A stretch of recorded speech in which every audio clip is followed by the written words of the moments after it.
Hello friends, आज हम लोग बात करने वाले हैं फोटो रिस्पायरेशन, प्रकाश श्वसन। सबसे पहले समझते हैं प्रकाश श्वसन होता क्या है और ये किन प्लांट्स में होता है। देखिए, जो प्रकाश श्वसन की प्रक्रिया होती है, पहली बात तो याद रखना है कि इसको ग्रीन प्लांट्स में होता है। मीन्स हम कह सकते हैं जो C3 प्लांट्स होते हैं, उन C3 प्लांट्स में प्रकाश श्वसन की प्रक्रिया होती है। कब होती है अगर इसकी बात किया जाए तो जो C3 प्लांट्स होते हैं, यानी जिसको हम लोग जो है C3 साइकिल जिसमें पाया जाता है उसको हम लोग C3 प्लांट्स कहते हैं। इसके पिछले वाले वीडियो में इसके बारे में बताया गया है। जो C3 प्लांट्स होते हैं उसमें प्रायः प्रकाश श्वसन की प्रक्रिया होती है। इस प्रक्रिया में होता क्या है कि प्रकाश की अधिक मात्रा जब बढ़ जाती है तो उस प्रक्रिया में श्वसन की दर भी जो है 3 से 5 गुना अधिक बढ़ जाती है। यानी कि उसमें रिस्पायरेशन क्या रेट होता है, रेट ऑफ रिस्पायरेशन ये काफी इंक्रीज कर जाता है। ये क्या हो जाता है, इंक्रीज कर जाता है। तो काफी इंक्रीज कर जाता है रेट ऑफ रिस्पायरेशन। जब श्वसन की दर बढ़ जाती है तो उस अवस्था में ऑक्सीजन की भी डिमांड बढ़ जाती है, ऑक्सीजन की मात्रा बढ़ जाती है। तो CO2 की अपेक्षा जो O2 की मान होता है वो O2 का मान काफी अधिक बढ़ जाता है। इस परिणाम स्वरूप अब उस O2 को समाप्त करके पुनः CO2 के रूप में परिवर्तित करना, तो ये पूरी प्रक्रिया को ही हम लोग जो है फोटो रिस्पायरेशन के नाम से जानते हैं। जो फोटो रिस्पायरेशन शब्द है, इस शब्द का सबसे पहले प्रयोग जो है डेकर ने किया था। इस शब्द का सबसे पहले प्रयोग डेकर ने किया था। इन्होंने कहा था कि जो फोटो रिस्पायरेशन की प्रक्रिया होती है, ये फोटो रिस्पायरेशन की प्रक्रिया एक वेस्टफुल प्रोसेस होती है। कैसे प्रोसेस होती है? एक वेस्टफुल प्रोसेस होती है, अर्थात इसमें किसी भी प्रकार के, चाहे वो ATP हो, सिंथेसिस ऑफ ATP या फिर जो है रिडक्शन ऑफ NAD, इन सब का यहाँ पर निर्माण नहीं होता है। तो प्रकाश जो श्वसन है ये कैसी प्रक्रिया है? एक जो है वेस्टफुल प्रोसेस होती है जिसमें ATP नहीं बनता है। कह सकते हैं कि सिंथेसिस ऑफ ATP नहीं होता है। सिंथेसिस ऑफ ATP ये इसमें एब्सेंट होता है, यानी ये नहीं पाया जाता है, अनुपस्थित रहता है। इसके अलावा रिडक्शन ऑफ NAD कहा जाएगा, तो NAD का अपचयन, रिडक्शन ऑफ NAD ये भी यहां पर जो है नहीं पाई जाती। तो इस तरह से देखा जाए तो यह एक केवल और केवल वेस्टफुल प्रोसेस है। जो प्लांट्स जो है अपने जो श्वसन की दर बढ़ गई है, ऑक्सीजन की मांग बढ़ गई है, उसको वहां पर घटा करके CO2 की अपेक्षा उसको जो है O2 के मान कम कर देता है। तो इस तरह से यहां पर क्या है कि केवल और केवल एक जो है वेस्टफुल प्रोसेस के रूप में यहां पर जो है ये प्रक्रिया होती है। अब बात करते हैं कि इस पूरी प्रक्रिया में कुल कितने ऑर्गेनेल्स भाग लेते हैं। अगर बात किया जाए फोटो रिस्पायरेशन की तो इसमें 3 जो है भाग लेते हैं। एक सबसे पहले क्लोरोप्लास्ट, इस पूरी प्रक्रिया में क्लोरोप्लास्ट भाग लेता है। इसमें पराक्सीसोम भाग लेता है, पराक्सीसोम। और इसके अलावा इसमें जो है माइटोकॉन्ड्रिया, ये 3 ऑर्गेनेल एक साथ इसमें जो है होते हैं। यानी 3 ऑर्गेनेल्स एक साथ काम करते हैं और तब वहां पर जो है फोटो रिस्पायरेशन की प्रोसेस होती है। तो ये जो पूरी प्रक्रिया होती है ये 3 ऑर्गेनेल्स के द्वारा होती है। 3 ऑर्गेनेल्स में कौन कौन से हैं? मैंने बताया क्लोरोप्लास्ट में होता है, पराक्सीसोम में होता है एंड माइटोकॉन्ड्रिया में। सम्मिलित रूप से तीनों ऑर्गेनेल्स में ये पूरी प्रक्रिया चलती है। और ये जो पूरी प्रक्रिया होती है, इस पूरी प्रक्रिया के समय जो CO2 का मान होता है वो अब यहाँ O2 के मान से अधिक हो जाती है। नहीं कह सकते जो O2 का मान है वो O2 की दर अब वहां पर CO2 की अपेक्षा कम कर दी जाती है। तो उस पूरी प्रक्रिया को हम लोग कहते हैं फोटो रिस्पायरेशन। अब समझते हैं ये कि फोटो रिस्पायरेशन जो होता है ये पूरी प्रक्रिया कैसे, ये तीनों जो ऑर्गेनेल्स है कैसे वो भाग लेते हैं, तो उसको समझेंगे। यहाँ पर जो है एक फिगर से ड्रा करके समझते हैं। ये ध्यान है कि डेकर ने शब्द का प्रयोग किया था, ये काफी इंपॉर्टेंट टॉपिक आता है। दूसरा इंपॉर्टेंट, इसमें ATP का सिंथेसिस नहीं होता है और ना ही इसमें NAD का अपचयन होता है। यानी यहाँ पर कुछ बनेगा नहीं, एनर्जी बनेगी नहीं, बल्कि यहाँ पर जो पूरी प्रक्रिया होगी उसमें जो एनर्जी होगा वो हीट के रूप में निकल जाएगा। एनर्जी पूरी क्या होगी, वो संचित नहीं होगी, अभी क्या होगा, हीट के रूप में वो निकल जाएगा। तो ये पूरी प्रक्रिया यहां पर होती है। अब बात करते हैं यहां पर जो है इसमें जो तीनों ऑर्गेनेल्स होते हैं वो कैसे तीनों ऑर्गेनेल्स जो है भाग लेते हैं। तो सबसे पहले बना लेते हैं तीनों ऑर्गेनेल्स का एक फिगर ड्रा कर लेते हैं। सबसे पहले से यहां पर एक बना देते हैं, ये क्लोरोप्लास्ट मान लेते हैं।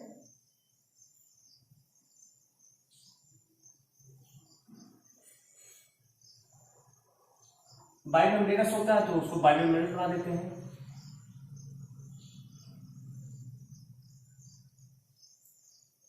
ये हो गया।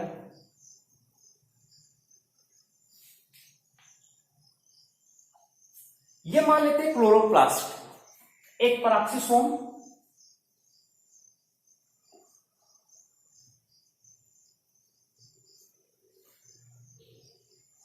ये पराक्सीसोम मान लेते हैं। क्या है कि जैसे ये यूनिमेम्ब्रेनस होता है, ध्यान रहे थोड़ा फिर से बना दे रहे हैं, यूनिमेम्ब्रेनस होता है।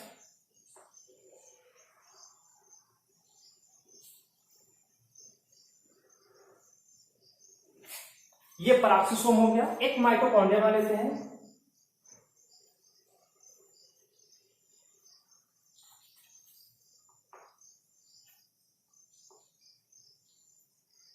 ये माइटोकॉन्ड्रिया की संरचना, उसमें जो क्रिस्टी पाई जाती है, इसलिए ये रहेगा कि हाँ ये माइटोकॉन्ड्रिया है।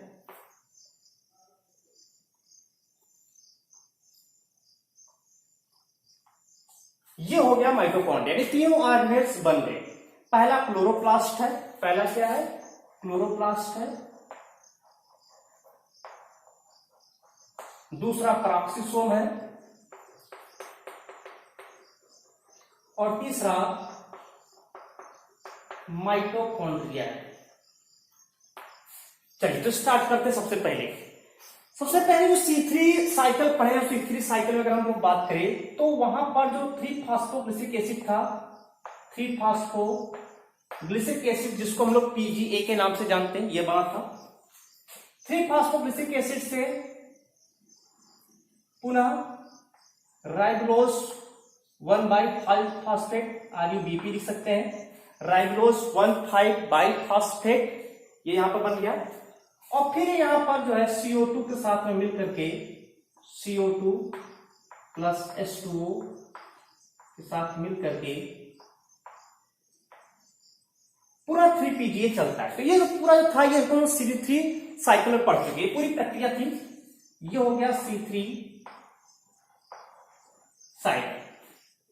लेकिन अभी इसमें क्या है, ये क्लोरोप्लास्ट में ऑक्सीजन यहां पर इवॉल्व हो रहा है, यानी यहां पर क्या इवॉल्व हो रहा है, O2 यहां पर आकर के इवॉल्व हो गया। मान लीजिए ऑक्सीजन की दर यहां पर बढ़ गई, तो ये O2 यहां कहीं से आ गया, मान लीजिए बना देते हैं ये O2, ठीक है। अब जो O2 यहां पर मान आके बढ़ गया, अब ये O2 क्या करता है, ये O2 सीधे सीधे जो राइबोलोज बाइफॉस्फेट इसके साथ क्रिया कर लेता है। यानी उस समय जब ऑक्सीजन की दर यहां पर CO2 की तुलना में 4 से 5 गुना अधिक बढ़ जाती है, तो उस समय यह प्रक्रिया रुक जाती है, C3 साइकिल वहां पर रुक जाती है, यानी प्रकाश संश्लेषण की प्रक्रिया वहां पर रुक जाती है और अब वहां पर प्रकाश श्वसन की प्रक्रिया स्टार्ट हो जाती है। यह O2 क्या करता है, इस राइबोलोज बाइफॉस्फेट के साथ मिलता है, ये यहां पर मिला और ये यहां पर बना लेते हैं, दो यौगिक बना लेते हैं। एक बना लेता है 3-फॉस्फोग्लिसिक एसिड बना लेता है, 3-फॉस्फोग्लिसिक एसिड और प्लस 2-फॉस्फोग्लाइकोलिक एसिड। तो ये यहां पर दो यौगिक बनेगा, 3-फॉस्फोग्लिसिक एसिड एक बनेगा और दूसरा 2-फॉस्फोग्लाइकोलिक एसिड भी बन जाएगा। यहां पर CO2 का रोल नहीं है, यहां पर O2 की सांद्रता बढ़ी है, तो उस O2 से क्रिया करके राइबोलोज 1,5-बाइफॉस्फेट ने 3-फॉस्फोग्लिसिक एसिड और प्लस 2-फॉस्फोग्लाइकोलिक एसिड का निर्माण यहां पर कर लेता है। अब इसमें जो 2-फॉस्फोग्लाइकोलिक एसिड होता है, 2-फॉस्फो, इसको हम अलग लिख देते हैं, 2-फॉस्फोग्लाइकोलिक एसिड, ये यहां पर इसमें फॉस्फेटिक एंजाइम आएगा, एक phosphatic enzyme, phosphatic enzyme H2O के साथ में आएगा और ये यहां पर फास्फेटिक एंजाइम की उपस्थिति में जो फास्फेटिक एंजाइम है, इस फास्फेटिक एंजाइम की उपस्थिति में जो फास्फेट रहता है H3PO4 ये यहां से निकल जाता है। अब एक फास्फेट यहां से जो निकला है, अब एक केवल शेष बचा है, जब फास्फेट निकल गया ग्लाइकोलिक एसिड केवल शेष ये बचता है, ये ग्लाइकोलिक एसिड। अब ये जो ग्लाइकोलिक एसिड होता है, ये यहां पर glycolic acid oxidase and catalase नामक एंजाइम की उपस्थिति में, अगर यहां पर हम बात करें glycolic acid oxidase and catalyst, दो यहां पर ऑक्सीडेशन भी होता है और कैटालिस्ट के एंजाइम भी यहां पर जो है यानी उत्प्रेरक एंजाइम भी यहां पर कार्य करते हैं। तो इस पूरी प्रक्रिया में जब ग्लाइकोलिक एसिड और glycolic acid oxidase and catalase enzyme यहां पर प्रेजेंस होता है, तो उसी समय जो O2 होता है वो O2 प्रक्रिया करके ये यहां पर जो है H2O2 यानी कह सकते हैं यहां पर हाइड्रोजन पेरोक्साइड का निर्माण कर लेते हैं। इस पूरी प्रक्रिया में जब ग्लाइकोलिक एसिड में glycolic acid oxidase and catalase enzyme प्रवेश करता है और वहां पर जो O2 है, O2 से वहां पर जो है हाइड्रोजन पेरोक्साइड का निर्माण होता है, तब ये कन्वर्ट होकर के बन जाता है ग्लाइकोक्सिलिक एसिड और ये बना लेता है ग्लाइकोक्सिलिक एसिड, ग्लाइकोक्सिलिक एसिड। अब ये ग्लाइकोक्सिलिक एसिड होता है, ये ग्लाइकोक्सिलिक एसिड कन्वर्ट हो जाता है 2 मॉलिक्यूल्स ऑफ ग्लाइसिन में। कितने मॉलिक्यूल्स? 2 मॉलिक्यूल्स ऑफ ग्लाइसिन में कन्वर्ट हो जाता है। जो ग्लाइकोक्सिलिक एसिड है वो पेरोक्सिसोम में क्या हो जाता है, ग्लाइसिन में कन्वर्ट होता है, ग्लाइसिन के 2 अणु बना लेता है। अब ये ग्लाइसिन होता है, ये ग्लाइसिन इंटर करता है माइटोकॉन्ड्रिया में। कितने ग्लाइसिन है? 2 है। तो ये 2 जो ग्लाइसिन है ये इंटर कर जाता है माइटोकॉन्ड्रिया में, यानी अब ये पेरोक्सिसोम से निकल करके इंटर कहां पर किया, माइटोकॉन्ड्रिया नामक ऑर्गेनेल्स में प्रवेश कर जाता है। अब ये ग्लाइसिन, जब ये ग्लाइसिन माइटोकॉन्ड्रिया के अंदर ही, ये ग्लाइसिन माइटोकॉन्ड्रिया के अंदर ही जब शरीर में कन्वर्ट होता है, तो उसी समय जब ग्लाइसिन माइटोकॉन्ड्रिया के अंदर शरीर में कन्वर्ट होता है, तो उसी समय CO2 यहां से रिलीज हो जाता है, CO2 और प्लस यहां पर NH3 यानी अमोनिया यहां पर रिलीज हो जाता है। ये यहां पर रिलीज हुआ और ये सेरीन जो बना है, अब ये सेरीन इंटर कर जाता है और ये इंटर करके जाता है पुनः जो है कहां पर, इसी पेरोक्सिसोम में। अब ये पूरा पेरोक्सिसोम में इंटर कर गया। ये अब ये सेरीन जो होता है ये कन्वर्ट होगा फास्फोग्लिसिक एसिड में, 2 फास्फो चाहे 3 फास्फो या 2 फास्फो, ठीक है, ध्यान रहे, 2 फास्फो ग्लिसरिक एसिड में कन्वर्ट होता है और फिर अब ये 2 फास्फोग्लिसरिक एसिड जो है ये यहां पर जो है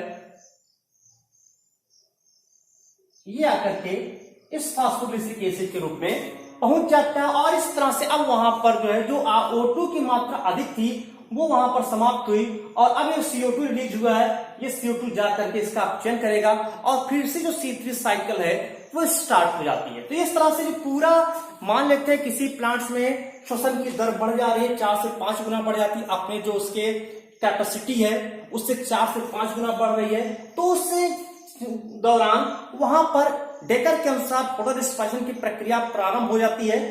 ये फोटोरिस्पाइरेशन की प्रक्रिया वेस्टफुल प्रोसेस होती है, यानी यहां पर जो है किसी भी चीज का निर्माण नहीं होता है, एटीपी नहीं बनता है, एडीपी का अपचयन नहीं होता है, बस उस O2 की बड़ी मात्रा को वहां पर निकालना है, कन्वर्ट कराना है उसको CO2 में।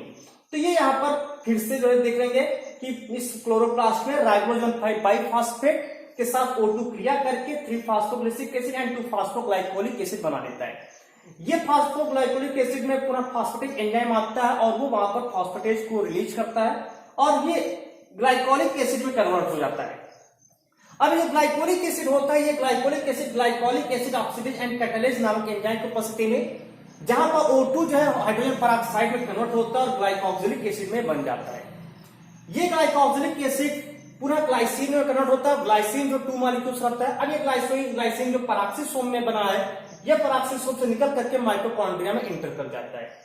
जैसे ये माइटोकॉन्ड्रिया में इंटर करता है, ये ग्लाइसिन से जो है वहां पर CO2 और NH3 यानी अमोनिया रिलीज होता है और ये सेरीन में कन्वर्ट हो जाता है। CO2 और NH3 यानी अमोनिया के रिलीज होने से जो ग्लाइसिन है वो सेरीन में कन्वर्ट होता है, सेरीन इंटर कर जाता है पुनः जो है पैराक्सिसोम में।